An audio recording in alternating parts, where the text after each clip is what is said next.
Hello, everyone. Let's take a quick look at how supervised machine learning actually works in natural language processing. It all starts with text input. Something as simple as a sentence like, "This movie was great." The system doesn't understand this text directly, so it trains it using labeled examples. Texts that already have the correct answers, like positive or negative. Next, the diagram that you are able to see right here on the screen now shows the machine learning model at the center. It learns these examples. It identifies patterns like certain words or combinations of words that often indicate a special sentiment or category. Over time, it becomes better at making predictions on its own. Finally, this model gives a predicted label, in this case, positive sentiment. That's the output we want. So, in short, supervised machine learning teaches models by example, such as or much like how we learn through practice. And it's the foundation for many NLP tasks like sentiment analysis, spam detection, or even chatbot intent recognition. So let's move further. Supervised machine learning used in NLP works like a lot like teaching a student with answers or answer key. We provide the model with pairs of input and their correct outputs. For example, sentences linked to their respective tags or categories. The algorithm studies these pairs to uncover patterns, understanding which words, structures, or phrases often relate to a label.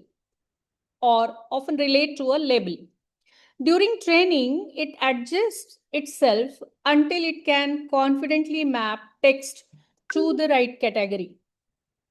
Once trained, it applies this learning to new data, automatically labeling, sorting, or interpreting text it has never seen before. This approach powers many everyday NLP systems, from grammar correction and email filters to customer feedback categorization and chatbots that can understand intention. In supervised learning, different algorithms bring their own style of decision making. For example, consider naive Bayes algorithm. It works purely on probabilities. Think of it as calculating the odds of a message being spam based on the words it contains, or judging whether a movie review sounds happy or sad. Next in this sequence is support vector machines, or SVMs, on the other hand, are like drawing invisible boundaries that separate one class of text from other, such as distinguishing news headlines about sports from those about politics. And finally, we have logistic regression, simple yet powerful. It is used when the outcome is binary, yes or no, positive or negative, spam or not spam. Together, these algorithms form the foundation of many NLP systems that can read, understand, and classify human language with remarkable accuracy. Supervised machine learning is all about learning with example. We train the model using labeled text data, where each input already has the correct output. For example, the model might see thousands of sentences like, "This movie was amazing," labeled as positive.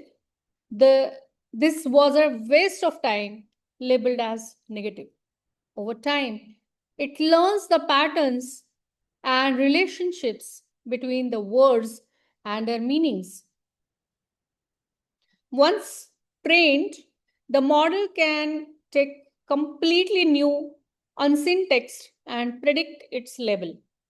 Whether it is simply identifying a sentiment, categorizing an email as spam or not, or tagging parts of speech in a sentence.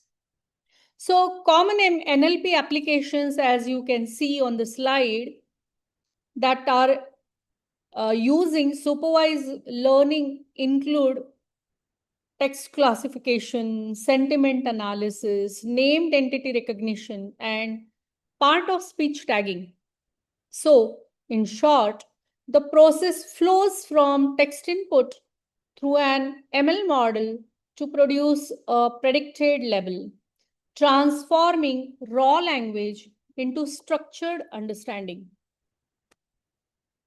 So, to sum up, supervised machine learning forms the backbone of many NLP applications we see today. By learning from labeled examples, models gain the ability to understand, categorize, and even interpret human language. From detecting emotions in tweets to sorting customer reviews or identifying entities in news articles. Supervised learning helps us turn unstructured text into meaningful insights, and it bridges the gap between human communication and machine understanding, making our interaction with technology more intuitive and intelligent. In a sense, it is not just about data or algorithms, it is about teaching machines to learn from experience, much like we humans do. Thank you. Thanks for watching.